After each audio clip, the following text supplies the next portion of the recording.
Hello दोस्तों, नमस्ते, प्रणाम। स्वागत है आपका हमारे यूट्यूब चैनल श्रेया लोकगीत में।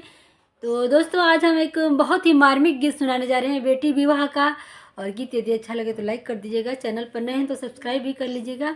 चलिए गीत शुरू करते हैं।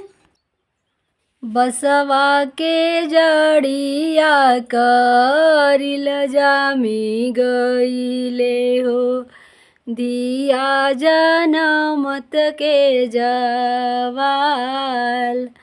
जब हम जनती की धिया मोरी जनमी है हो, पियती मरीचिया झरार। मरीची के दारी धई धिया मरी जईती हो, नाने बलैया ओ रात। पूर्व के देशा वाले हरि मोरे आवना, सुवदनाया राजा हमार। पूर्व के देशा वाले पिया मोरे आइले हो, सुनदनाया राजा हमार।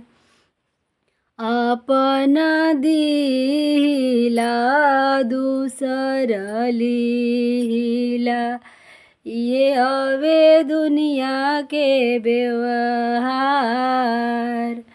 बसवा के जड़िया करिल जामी गईले हो, धिया जनमत के जवाल। जब हम जनती की धिया मोरी जनमी है हो, पियती मरीचिया झरा।